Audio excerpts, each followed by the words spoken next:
프롤로그, 밤을 정복한 인간. 19세기 말 뉴욕의 어느 저녁 가스등이 희미하게 거리를 밝히고 있었습니다. 대부분의 사람들은 해가 지면 집으로 돌아가 촛불이나 등유 램프에 의지해 저녁 시간을 보냈습니다. 밤은 여전히 어두웠고 인간의 활동 시간은 태양의 움직임에 철저히 종속되어 있었습니다. 그러나 1879년 10월 21일 뉴저지주 멘로 파크의 한 연구소에서 작은 유리구 안의 필라멘트가 40시간 넘게 빛을 발하기 시작했습니다. 그 빛은 단순한 전구의 불빛이 아니었습니다.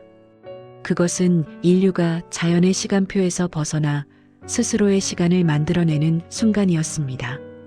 그 빛을 만든 사람, 토마스 알바 에디슨. 그는 단순한 발명가가 아니었습니다.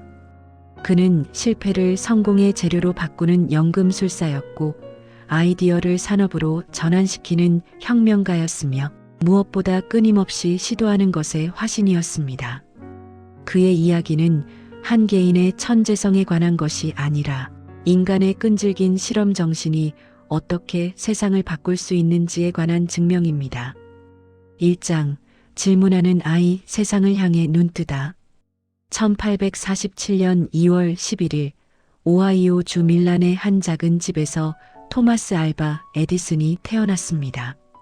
그의 아버지 사무엘 에디슨은 캐나다에서 이주한 목수였고 어머니 낸시 에디슨은 교사 출신이었습니다. 7자녀 중 막내였던 토마스는 어린 시절부터 남다른 호기심을 보였습니다. 그는 끊임없이 질문했습니다. 왜 하늘은 파란가요? 왜 새는 날 수 있나요? 불은 왜 뜨거운가요? 당시 학교 교육은 암기와 복종을 강조하던 시대였습니다. 에디슨의 끊임없는 질문은 교사들에게 문제로 여겨졌습니다. 입학한 지 3개월 만에 그는 머리가 썩었다는 교사의 혹평과 함께 학교에서 쫓겨났습니다. 그러나 어머니 낸시는 달랐습니다. 그녀는 아들의 호기심을 문제가 아닌 재능으로 보았고 직접 가정에서 그를 가르치기로 결심했습니다. 이 결정은 에디슨의 인생에 결정적이었습니다.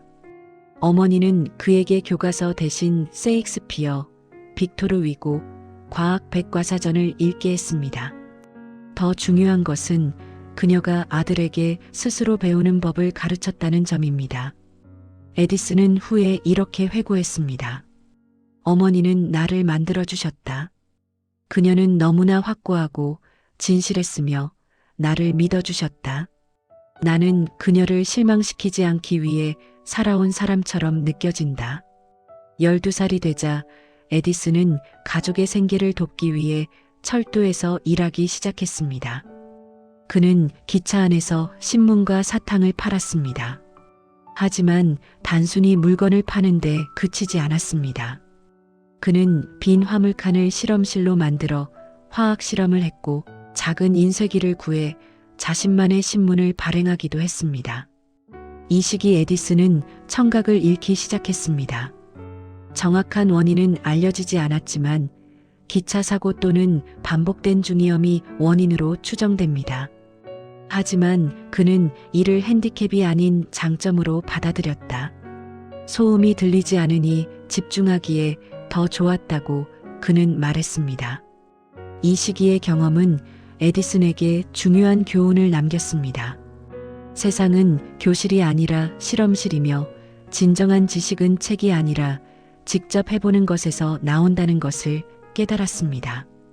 이 철학은 그의 평생을 관통하는 원리가 되었습니다. 2장, 전기의 시대가 열리다. 19세기의 기술혁명. 에디슨이 성장한 19세기 후반은 인류 역사상 가장 극적인 변화의 시기였습니다. 증기기관이 공장과 철도를 움직이고 전신이 대륙을 가로질러 메시지를 전달하며 사진술이 순간을 영원으로 고정시키던 시대. 산업혁명은 단순히 생산 방식의 변화가 아니라 인간이 자연을 이해하고 통제하는 방식 자체의 혁명이었습니다. 그 중에서도 가장 혁명적인 발견은 전기였습니다.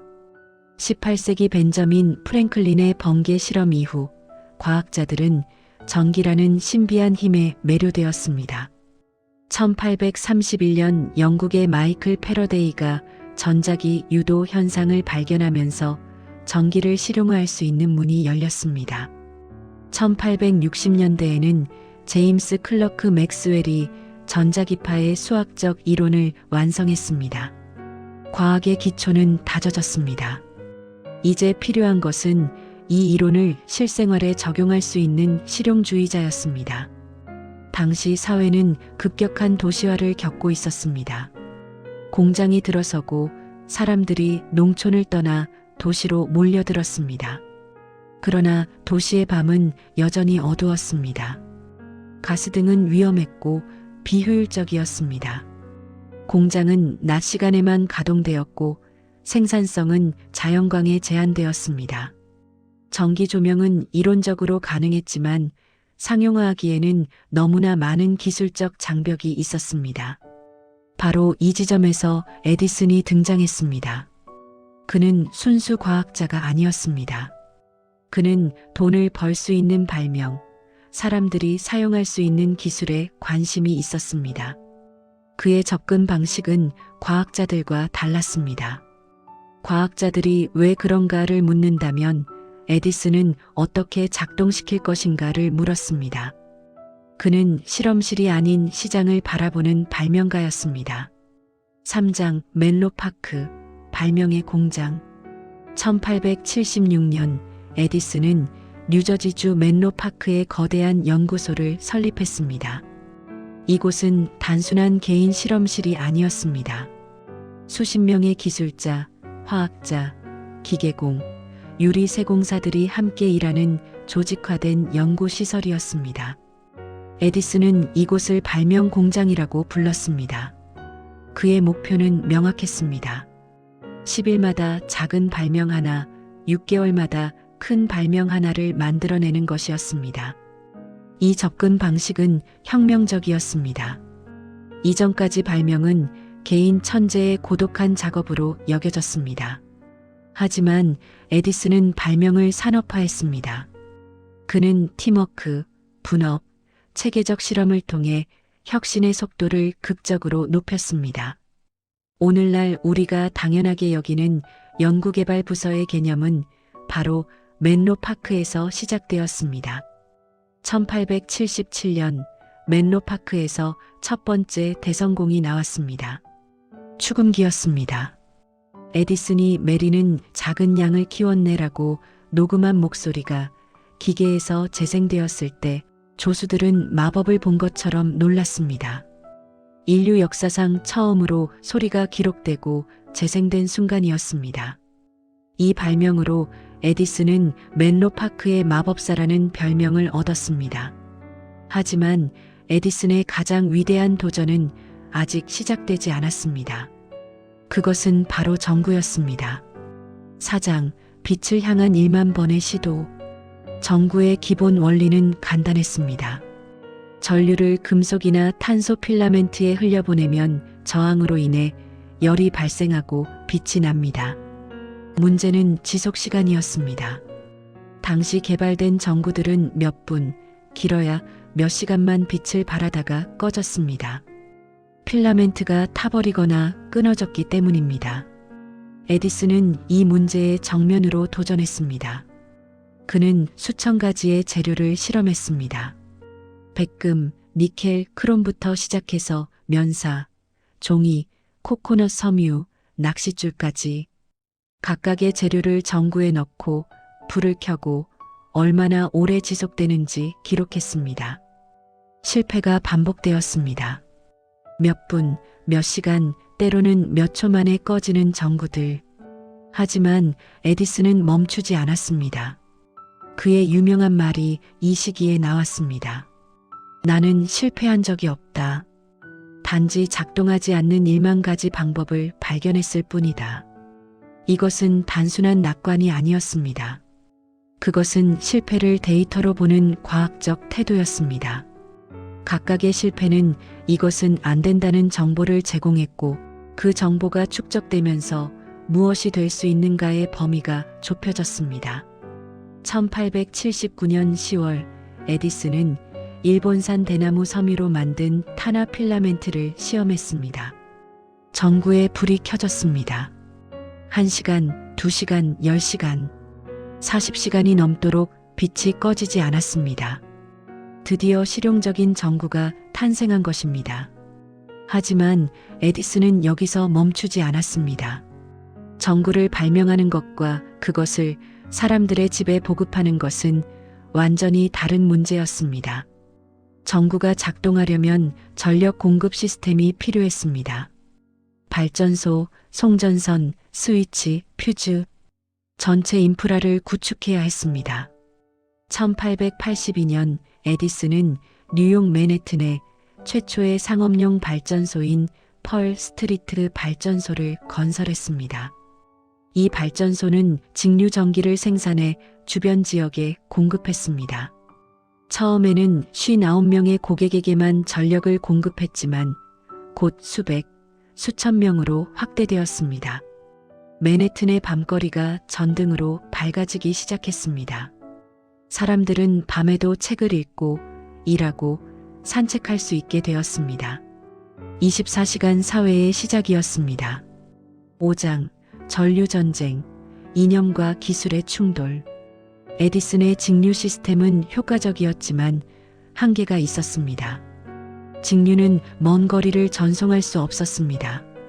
발전소에서 1.6km 이상 떨어진 곳에는 전력을 공급하기 어려웠습니다. 이는 도시마다 발전소를 세워야 한다는 의미였고 비용이 엄청났습니다. 이때 에디슨의 전 직원이었던 니콜라 테슬라가 다른 해법을 제시했습니다. 교류 전기였습니다. 교류는 변압기를 통해 전압을 높이고 낮출 수 있어 먼 거리까지 효율적으로 전력을 전송할 수 있었습니다. 테슬라는 에디슨에게 이 시스템을 제안했지만 에디슨은 거절했습니다. 에디슨은 교류가 위험하다고 믿었습니다. 높은 전압은 감전 사고를 일으킬 수 있었습니다. 테슬라는 에디슨의 회사를 떠나 조지 웨스팅하우스와 손잡았습니다. 웨스팅하우스는 자본과 사업 감각을 가진 기업가였고 테슬라의 교류 시스템에 투자했습니다. 이로써 19세기 말 미국에서 가장 극적인 기술 경쟁이 시작되었습니다. 전류 전쟁이었습니다. 에디슨은 교류의 위험성을 대중에게 알리기 위해 공격적인 캠페인을 벌였습니다. 그는 개와 말, 심지어 코끼리를 교류 전기로 감전사시키는 공개 시연을 했습니다.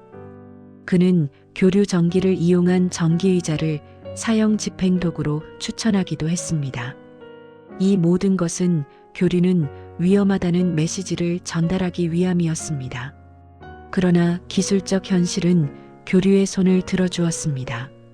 1893년 시카고 만국 박람회에서 웨스팅하우스와 테슬라의 교류 시스템이 전시회 전체에 전력을 공급했습니다. 수십만 개의 전구가 밤하늘을 밝혔고 사람들은 교류의 안전성과 효율성을 직접 목격했습니다. 같은 해 나이아가라 폭포 수력 발전소 건설 프로젝트가 교류 시스템을 채택했습니다. 전류 전쟁은 사실상 끝났습니다. 에디슨은 이 경쟁에서 패배했습니다. 하지만 그의 업적이 사라진 것은 아니었습니다. 그는 전기를 상용화하고 대중에게 보급하는 시스템을 만든 선구자였습니다. 교류가 승리했지만 그 교류가 흐르는 전선, 전구, 스위치는 모두 에디슨의 발명에 기반한 것이었습니다. 6장 99%의 노력, 에디슨의 철학. 에디슨의 가장 유명한 말은 이것입니다. 천재는 1%의 영감과 99%의 노력으로 이루어진다. 이 문장은 흔히 근면의 미덕을 강조하는 말로 인용되지만 에디슨의 진짜 의도는 더 깊었습니다. 에디슨에게 노력은 단순히 열심히 일하는 것이 아니었습니다. 그것은 체계적이고 끈질긴 실험을 의미했습니다. 그는 하루 18시간 이상 일했지만 그것은 고된 노동이 아니라 즐거운 탐구였습니다. 그는 이렇게 말했습니다. 나는 평생 하루도 일한 적이 없다. 모두 즐거운 놀이였다. 그의 실험 노트는 이 철학을 잘 보여줍니다. 그는 모든 실험을 꼼꼼하게 기록했습니다. 실패한 실험도 성공한 실험도 모두 기록되었습니다. 그 노트는 단순한 기록이 아니라 지식의 축적이었습니다. 각각의 실패는 다음 시도를 위한 디딤돌이 되었습니다. 에디슨은 또한 실용성을 강조했습니다. 그는 이렇게 말했습니다. 세상이 원하지 않는 것을 만들어서 무엇하겠는가? 나는 사람들이 사고 싶어 하는 것, 사용하고 싶어 하는 것을 만든다. 이것은 그가 단순한 과학자가 아니라 기업가적 마인드를 가진 발명가였음을 보여줍니다. 그의 연구소 벽에는 이런 문구가 걸려 있었다고 합니다. 여기에는 규칙이 없다. 우리는 무언가를 성취하려고 노력하고 있다. 이 문장은 에디슨의 혁신 정신을 압축적으로 보여줍니다. 기존의 규칙, 관습, 상식에 얽매이지 말고 오직 목표 달성에 집중하라는 것이었습니다. 7장, 빛과 소리를 넘어 영화의 탄생. 에디슨의 발명은 전기에 그치지 않았습니다. 1891년 그는 키네토스코프를 발명했다. 이것은 초기 영화 관람 장치였습니다. 작은 상자 안에서 짧은 영화가 재생되었고 사람들은 구멍을 통해 들여다보며 움직이는 그림을 보았습니다. 에디슨은 여기서 한 걸음 더 나아가 영화 스튜디오를 건설했습니다. 블랙 마리아라고 불린 이 스튜디오는 세계 최초의 영화 제작소였습니다. 검은색으로 칠해진 건물은 햇빛을 최대한 활용하기 위해 회전할 수 있게 설계되었습니다. 여기서 수백 편의 단편 영화가 제작되었고 영화는 단순하게 신기한 볼거리에서 새로운 예술 형식으로 발전했습니다. 에디슨의 영화 작업은 그의 다른 발명들과 시너지를 일으켰습니다. 전기 조명은 실내 촬영을 가능하게 했고 축음기는 나중에 영화에 소리를 더하는 기술로 발전했습니다. 에디슨은 단순히 개별 기술을 발명한 것이 아니라 그 기술들이 서로 연결되는 생태계를 만들어냈습니다. 8장 말년과 유산. 에디슨은 말년에도 쉬지 않았습니다. 제1차 세계대전 동안 그는 미국 해군의 자문위원으로 활동하며 잠수함 탐지 장치와 어뢰 기술 개발에 참여했습니다. 그는 전기 자동차 배터리를 연구했고 콘크리트 주택 건설 방법을 실험했으며 합성 고무를 개발하려고 시도했습니다. 1931년 10월 18일 에디슨은 84세의 나이로 세상을 떠났습니다. 그가 죽던 날 미국 대통령 허버트 후보는 전 국민에게 전등을 잠시 끄자고 제안했습니다. 에디슨에게 경의를 표하기 위해서였습니다. 수백만 개의 전등이 동시에 꺼졌고 미국은 잠시 어둠 속으로 돌아갔습니다. 그리고 다시 불이 켜졌을 때 사람들은 깨달았습니다. 에디슨이 켠 불빛은 단순한 전구의 빛이 아니라 현대 문명 그 자체였다는 것을. 에디슨이 생애 동안 등록한 특허는 1093건에 달합니다. 그는 전기, 음향, 영화, 통신, 화학 등 거의 모든 산업 분야에 족적을 남겼습니다. 그의 발명품 중 많은 것들이 오늘날까지 사용되고 있으며 그가 만든 시스템과 방법론은 현대 R&D의 표준이 되었습니다. 9장 그림자 속의 진실, 에디슨의 한계. 공정하게 평가하기 위해서는 에디슨의 그림자도 살펴봐야 합니다. 그는 위대한 발명가였지만 완벽한 인간은 아니었습니다. 첫째, 에디슨의 많은 발명은 사실 개선이었습니다. 전구의 기본 원리는 험프리 데이비가 1800년대 초에 발견했고 여러 발명가들이 이미 전구를 만들었습니다. 에디슨의 기여는 그것을 실용화하고 상용화한 것이었습니다. 축음기도 레옹 스코트가 먼저 소리를 기록하는 장치를 발명했고, 영화도 리미에르 형제 등 여러 발명가들이 동시에 연구하던 분야였습니다. 둘째, 에디슨은 특허 전쟁에서 공격적이었습니다.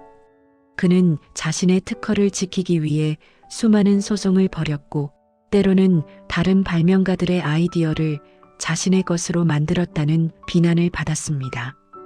특히 니콜라 테슬라와의 관계에서 그는 테슬라의 기여를 충분히 인정하지 않았습니다. 셋째, 전류전쟁에서 보여준 그의 행동은 논란의 여지가 있습니다. 동물 감전 실험과 전기의자 추천은 과학적 논쟁을 넘어선 선전전이었습니다. 하지만 이러한 한계에도 불구하고 에디슨의 업적은 여전히 위대합니다. 그는 발명을 산업화했고 실험을 체계화했으며 기술을 대중화했습니다. 그의 진정한 천재성은 개별 발명이 아니라 혁신의 시스템을 만든 것에 있습니다. 10장, 현대를 밝히는 빛. 에디슨이 남긴 가장 큰 유산은 무엇일까? 전구도, 축음기도, 영화도 아닙니다. 그것은 바로 시도하는 정신입니다. 에디슨은 실패를 두려워하지 않았습니다. 그에게 실패는 끝이 아니라 과정이었습니다. 그는 이렇게 말했습니다. 우리의 가장 큰 약점은 포기하는 것이다. 성공으로 가는 가장 확실한 방법은 언제나 단 한 번 더 시도하는 것이다. 이 정신은 오늘날에도 유효합니다. 실리콘밸리에 빠르게 실패하라 문화, 스타트업의 린 스타트업 방법론, 과학의 반복적 실험 접근법은 모두 에디슨의 철학을 계승한 것입니다. 에디슨은 또한 학제간 융합의 선구자였습니다. 그는 물리학, 화학, 기계공학, 재료공학을 넘나들며 문제를 해결했습니다.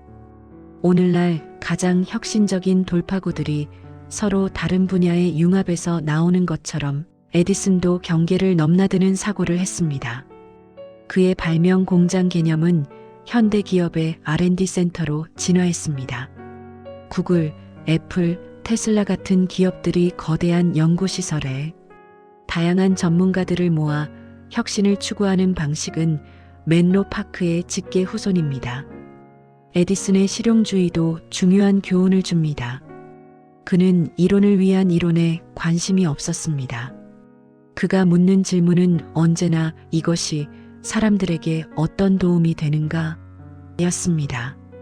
오늘날 사용자 중심 디자인, 고객 경험, 시장 적합성을 강조하는 모든 접근법은 에디슨의 실용주의와 맥을 같이 합니다. 에필로그, 당신은 몇 번 시도했는가? 오늘날 우리는 에디슨이 상상하지 못했던 세상에 살고 있습니다. 컴퓨터, 인터넷, 스마트폰, 인공지능. 기술은 에디슨의 시대보다 비교할 수 없이 발전했습니다. 하지만 혁신의 본질은 변하지 않았습니다. 여전히 누군가는 실패를 두려워하고 누군가는 포기를 고민하며 누군가는 불가능해 보이는 꿈을 꾸고 있습니다. 에디슨의 삶은 그 모든 사람에게 던지는 질문입니다. 당신은 포기하기 전에 몇 번이나 시도해 보았는가? 1번, 10번, 100번, 에디슨은 1만 번을 시도했습니다. 그리고 1만 1번째 시도에서 세상을 바꿨습니다.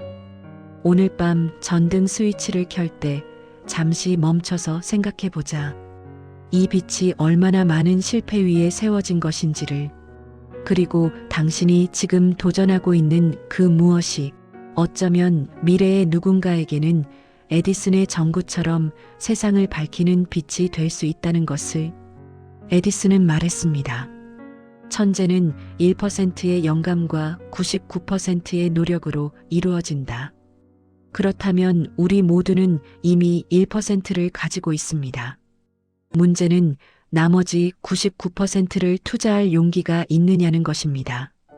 어둠은 빛이 없어서 생기는 것이 아닙니다. 어둠은 불을 켜지 않아서 생깁니다.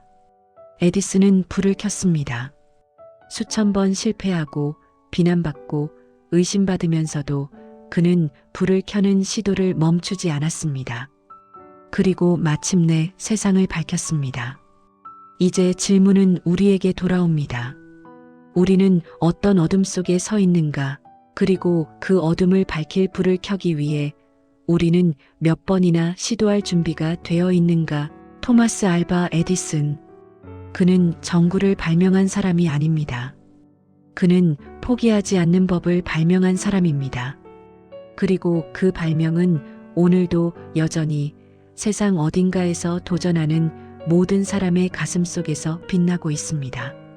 끝까지 경청해 주셔서 감사합니다.